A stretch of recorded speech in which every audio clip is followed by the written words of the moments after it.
The champagne glass shattered before and even registered the pain. One moment, she was standing beneath the crystal chandeliers of the Grand Marquis Ballroom, 6 months pregnant and radiant in her black gown, her hand resting protectively on the swell of her belly. The next, her cheek was burning, her vision blurred, and the entire gala had gone silent. Job Nat stood before her, his hand still raised, his face twisted with the kind of rage only entitled men wear when confronted with consequences. "You think you can just show up here?" He spat, his tuxedo immaculate, his arrogance untouched by the 100 pairs of eyes now locked on them. "After what you tried to do to my family? You're nothing but a—" Anne's knees buckled. The marble floor seemed to tilt. Her vision tunneled as she pressed one trembling hand to her stinging cheek, the other instinctively cradling her unborn child. Around them, the elite crowd, CEOs, politicians, socialites, stepped back in synchronized horror, forming a perfect circle of judgment. No one moved to help. No one dared. But then the air changed. The massive glass doors at the ballroom entrance swung open with a force that made the chandeliers tremble. Through the golden light spilling in from the street, a motorcade of black SUVs lined the curb, engines still running, men in dark suits flanking the entrance like sentinels. And walking through it all, moving with the calm precision of a man who had never heard the word no, was June Moore. His undercut was sharp. His three-piece suit sharper. The ink crawling up his neck, dragons and Korean script, was visible even from across the room, a warning written on skin. His eyes, cold and unblinking, locked onto Job with a kind of focus that preceded violence. The crowd parted without being asked. June Moore didn't run. He didn't shout. He simply walked, each footstep echoing like a countdown, until he stood between Anne and the man who had struck her. His hand, warm and steady, rested on Anne's trembling shoulder. His other hand moved to her belly, protective, possessive, absolute. "You just made," June said softly, his voice carrying across the silent ballroom like a blade drawn from its sheath, "the last mistake of your life." Job's face drained of color. The arrogance cracked. And for the first time in his privileged existence, Job Nat understood what it meant to be afraid. The gala had just become a reckoning. Subscribe to see how this unfolds and comment where you're watching from. I will love to say hello to you just to know how far our story is going. And had almost refused to come tonight. She'd stood in front of the mirror in their penthouse 3 hours earlier, her reflection framed by the floor-to-ceiling windows overlooking the Manhattan skyline, and wondered if she was strong enough to walk back into a world that had once devoured her whole. The Nat Corporation's annual charity gala was the kind of event that made or broke reputations. Old money. New power. The kind of people who smiled with their mouths and calculated with their eyes. June had appeared behind her, his hands gentle on her shoulders. "You don't have to go," he'd said, his accent softening the edges of his words. "We can stay home. Watch terrible movies. Eat ice cream until the baby kicks in protest." She'd smiled despite herself, covering his hands with hers. "I need to do this. I need to prove to myself that I'm not the woman they threw away anymore." And she wasn't. The woman reflected in that mirror wore confidence like armor. Her sleek updo was perfect. Her black gown flowed over her curves and her 6-month belly like liquid night. The diamond necklace June had given her, a wedding gift, caught the light with every breath. But beneath the elegance, beneath the poise, her heart still remembered the rain. 15 months ago she'd been nobody. A secretary dating the heir to the Nat Empire, foolish enough to believe Job's promises. When she'd gotten pregnant with his child, she'd imagined a future filled with love and legitimacy. Instead, his mother had handed her an envelope of cash and his father had called security. They'd thrown her out of the Nat estate on a night when the sky had opened up and rain fell like judgment. She'd miscarried on a street corner 3 hours later, alone and broken, her screams swallowed by thunder. She would have died there if June hadn't found her. He'd been driving through that neighborhood on business. The kind of business that required unmarked cars and men who didn't ask questions. When his headlights caught her collapsed form, he'd carried her to his car, taken her to a private hospital, stayed with her through surgeries and fever dreams and the hollow grief that followed loss. "Why are you helping me?" she'd whispered one night, weeks into her recovery. "Because no one helped me when I needed it," he'd answered. "And I promised myself I'd never let that happen to someone else if I could prevent it." Their relationship had grown slowly, carefully, like trust rebuilt from shattered pieces. He'd never asked for anything, never demanded, just offered safety, then friendship, then something deeper. When he proposed 6 months later, she'd said yes not because she needed rescuing, but because she'd found home in the spaces between his silences. And when she'd discovered she was pregnant again, this time with June's child, the fear had nearly broken her. "What if I lose this one too?" she'd sobbed into his chest. "Then we'll grieve together," he'd said simply. "But you're not alone this time. You'll never be alone again." Now, standing in the Grand Marquis ballroom with his hand on her belly and his body between her and Job Nat, and felt the full weight of that promise. Job was breathing hard, his eyes darting between June's face and the armed men now stationed at every exit. "You don't know who you're dealing with," he hissed, trying to salvage his bravado. "My father is the chairman of Nat Corporation. We have lawyers. We have." "You have nothing," June interrupted, his voice still quiet, still deadly. "And it's time everyone here understood exactly what kind of man the Nat family raised." He raised his hand, a simple gesture, and one of his men approached with a tablet. June's fingers moved across the screen with practiced ease, and suddenly the massive display screens positioned around the ballroom, meant for the charity auction's promotional videos, flickered to life. The crowd gasped and recognized the location immediately, the street corner where her life had ended and begun again. The dashcam footage was grainy but unmistakable, time-stamped from 15 months ago. Rain sheeted across the lens. And there, illuminated by headlights, was a younger version of Anne, collapsed on the pavement, her arms wrapped around her stomach, her face twisted in agony. "I want you all to see something," June said, his voice amplified now through the ballroom sound system. 15 months ago, the Nat family threw this woman, pregnant with their grandchild, into the street. She miscarried alone in the rain while they celebrated another profitable quarter. Murmurs rippled through the crowd. Phones appeared, recording. The footage continued playing, showing Anne's desperate attempts to crawl toward shelter, her body giving out.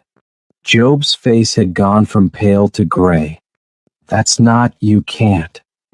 "I saved her that night," June continued, ignoring him completely. "I took her to the hospital. I held her hand while doctors fought to save her life. And while she recovered, I did what I do best. I investigated." The footage on the screens changed. Different camera angle. Same street. But this time the timestamp read 3 hours earlier. A silver Mercedes pulled into frame, driving erratically, swerving between lanes. The license plate was clearly visible. Anne's breath caught. She'd never seen this. The Mercedes mounted the curb, striking a man crossing the street. The impact sent the victim flying. The car didn't stop. It accelerated, disappearing around a corner, leaving the man motionless on the pavement. Hit and run, June said flatly. The victim was Ramon Gutierrez, a line cook and father of two. He survived, barely, but spent 8 months in a coma. When he woke up, he couldn't remember the accident. Couldn't identify the driver. The screen froze on a close-up of the Mercedes's license plate, then split-screened with DMV records showing the registered owner, Job Nat. But I could, June finished. The ballroom erupted. Shouts. Accusations. Cameras flashing. Job lunged toward the nearest exit, but June's men were already there, blocking his path with crossed arms and expressionless faces. Wait. Job spun, his eyes wild, searching the crowd. Dad. Father. Tell them this is fake.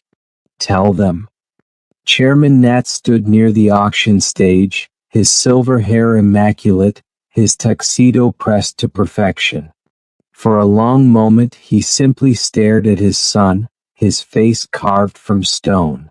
The calculation happening behind his eyes was visible to everyone watching. The cost-benefit analysis of a man who'd built an empire on knowing when to cut losses. I have no son, the chairman said finally, his voice cold and precise. He turned to his assistant. Call our legal team. Prepare a statement distancing Nat Corporation from all personal actions of Job Nat, effective immediately. He's terminated from all positions and removed from the family trust. Dad. Job's voice cracked. You can't. I'm your only. You're nothing, his father said and walked away without looking back. The circle of elite witnesses tightened, phones still recording, history being written in real time. This was the footage that would dominate tomorrow's news cycle. The fall of a dynasty's heir, caught on camera at his own family's gala. The glass doors opened again. This time it was NYPD detectives in suits, flanked by uniformed officers. Leading them was District Attorney Catherine Pierce, a woman whose conviction rate had made her a legend in legal circles. She walked straight to June, shook his hand with professional courtesy, then turned to Job. Job Nat, she said, her voice carrying authority that needed no amplification. You're under arrest for vehicular assault, leaving the scene of an accident, obstruction of justice, and conspiracy to commit fraud. She nodded to the screen still showing the hit-and-run footage. Mr. Moore has been very cooperative with our investigation. He's provided extensive documentation, including the dashcam footage you're all watching, toxicology reports showing cocaine in your system at the time of the accident, and evidence that you framed Ramon Gutierrez's nephew for the crime to cover your tracks. The officers moved forward with handcuffs. Job struggled, his entitled rage finally giving way to something like fear. You can't do this. I have rights. I have. You have the right to remain silent, one officer said, snapping the cuffs closed. I suggest you use it. As they dragged him past and Job's eyes met hers one last time, she saw recognition there and shame, and the dawning understanding that actions had consequences even for men like him. And said nothing. She simply placed both hands on her belly and watched him go. June's arm wrapped around her shoulders, steadying her as the adrenaline began to fade and reaction set in. Let's get you to the hospital, he murmured.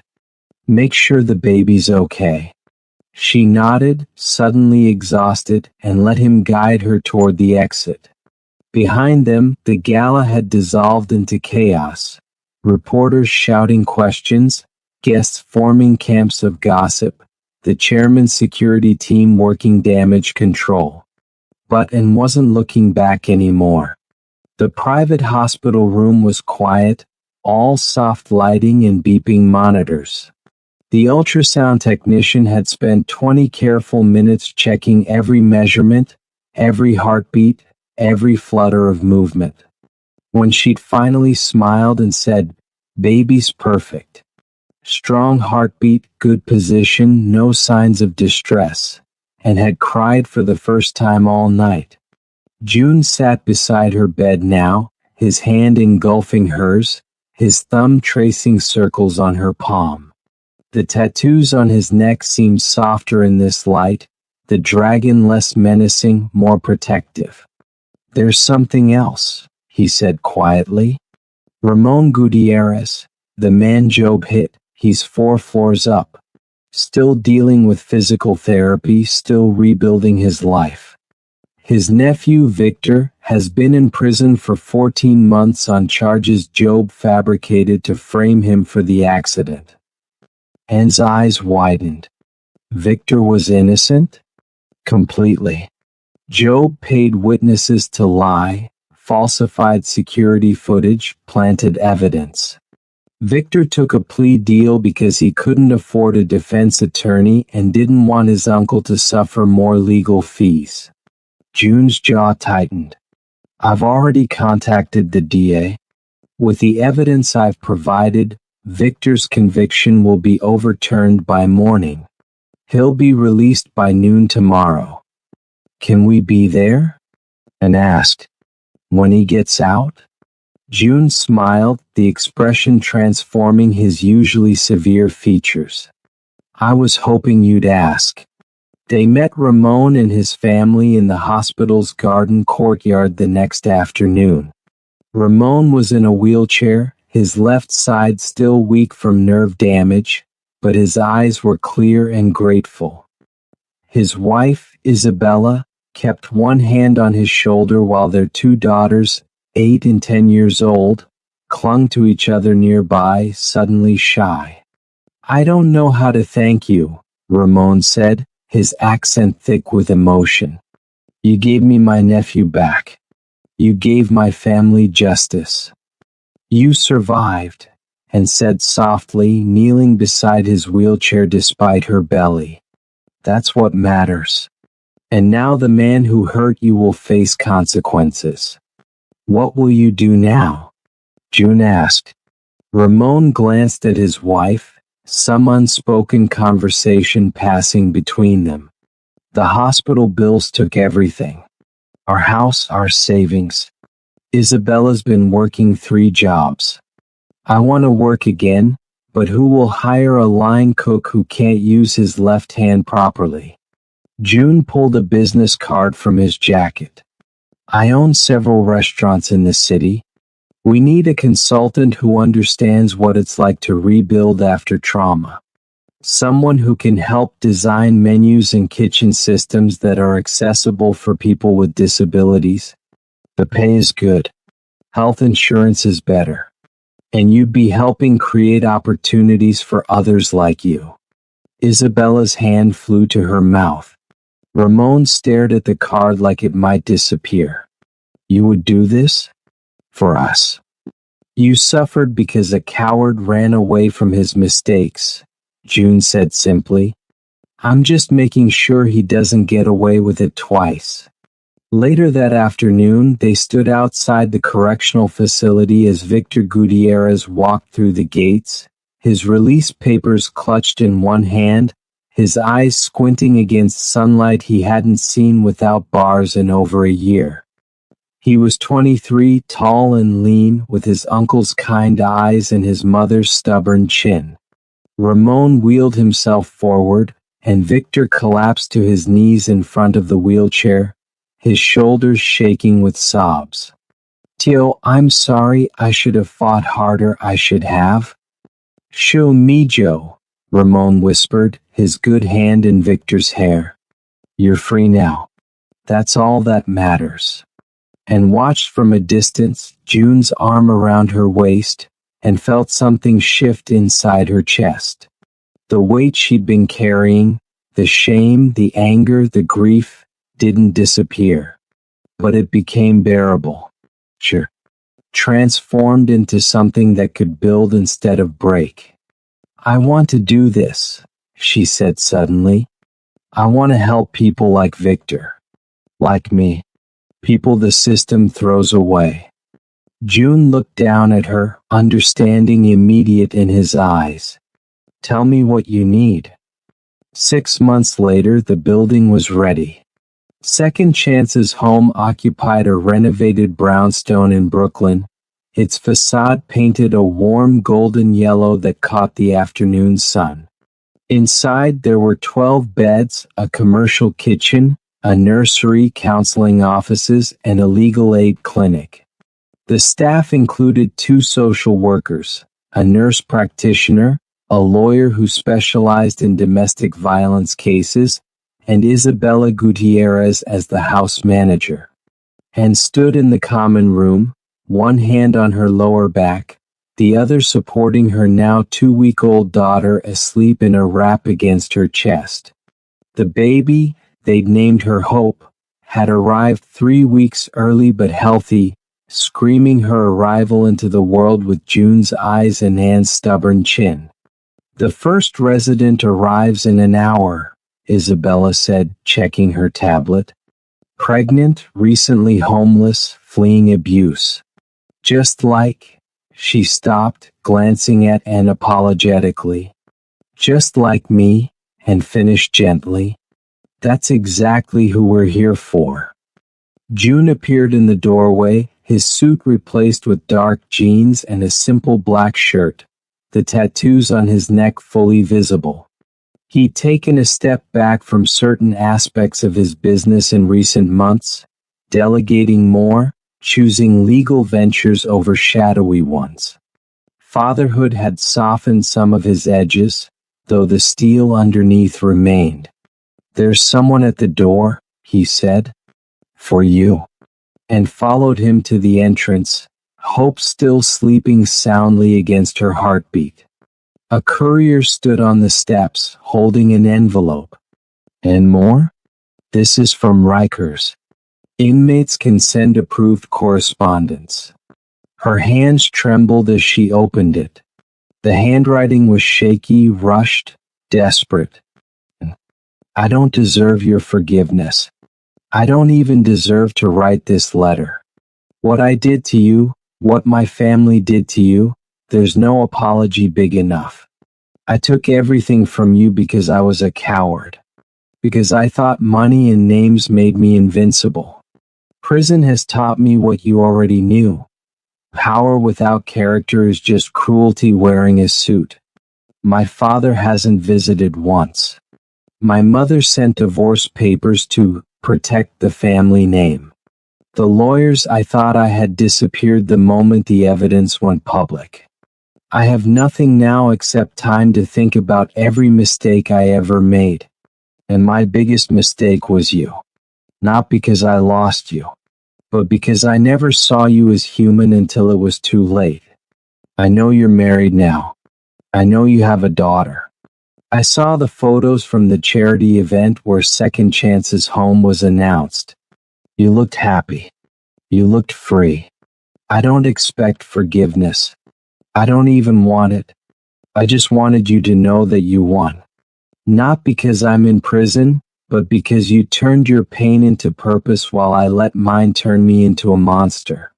If there's a chance I can help, a statement for your residents about entitled violence, testimony for legal cases, anything, I will. It won't erase what I did. But maybe it can stop someone else from making my mistakes. I'm sorry doesn't cover it. But I'm sorry anyway, Joe. And read the letter twice. Then she folded it carefully, slipped it into her pocket, and looked up at June. He wants redemption, she said softly. Do you want to give it to him? She thought about the woman in the rain. The woman who'd lost everything. The woman who'd been saved by a stranger's compassion and rebuilt herself from grief. She thought about Hope, sleeping peacefully against her chest, unaware of the darkness that had preceded her light. She thought about Ramon and Victor and Isabella and every person who'd been broken by someone else's cruelty. I want to give him a chance to be better, and said finally, not for him. For every person he might influence if he actually means what he wrote. If his story can prevent one person from making his choices, then his suffering has purpose. June nodded slowly. That's more grace than most people would offer. Grace, and said, kissing Hope's downy head, is what saved me. It's only fair to pass it forward. She pulled out her phone and composed a response, her thumbs steady on the screen. Job, I forgive you. Not because you've earned it, but because carrying hatred for you would poison the happiness I've fought to build. If you want to help, start by being honest. Write your story. Every entitled choice. Every moment you thought your name made you immune to consequences. Send it to Second Chances Home. We'll use it in our workshops on recognizing abuse and entitlement. And when you get out, if you get out, there's a bed here if you need it. Not because I've forgotten what you did, but because everyone deserves a second chance if they're willing to do the work. That's the difference between us now. I chose to build from my rock bottom. Make sure you choose the same. She hit send and felt the last chains of her past finally break. That evening, as the first residents settled into Second Chances Home and Hope nursed peacefully in the nursery, and stood on the brownstone's front steps watching the Brooklyn sunset paint the sky in shades of amber and rose. June joined her, his arm around her shoulders, his chin resting on top of her head. Do you think he'll actually change? He asked. I don't know, Anne admitted, but I've changed. And that's enough. Somewhere in the city, Job Nat sat in his cell and stared at her response until the words blurred.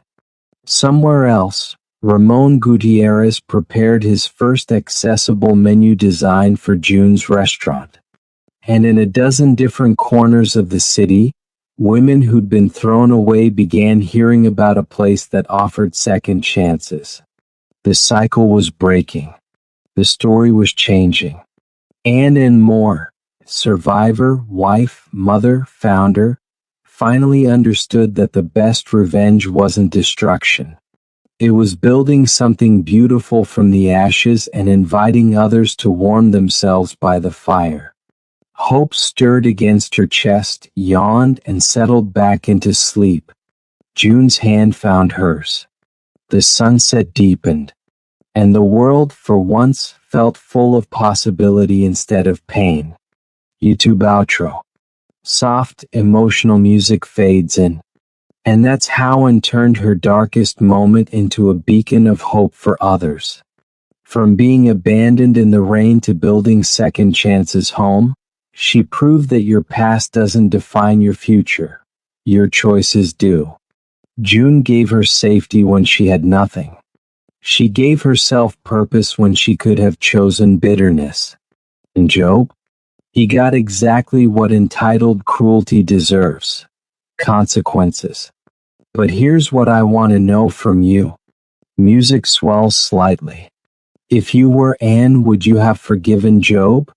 Or would you have let him rot in prison without a second thought?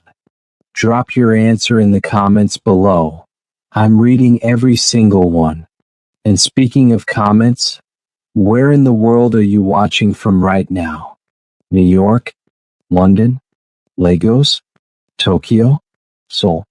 Drop your city below and I'll personally say hello and shout out as many of you as I can in the next video. I love knowing how far our stories are traveling. Upbeat transition. If this story hit you right in the heart, if you felt Anne's pain, June's protection, or that satisfying moment when Job got dragged out in handcuffs, smash that like button and let me know. And if you're new here, welcome to the family. Hit that subscribe button and turn on notifications because we drop stories like this every week. Stories about justice, redemption, love, revenge, and people who refuse to stay broken. Next week's story? Let's just say it involves a billionaire's secret daughter, a fake engagement, and a wedding day confession that destroys an entire family dynasty. You do not want to miss it. Music builds to climax. Until then, remember, your past may have tried to break you, but your future is waiting for you to build it. Choose grace. Choose growth. Choose to be the person who lifts others up. I'll see you in the next one. Stay strong. Stay fierce. And never let anyone make you feel small.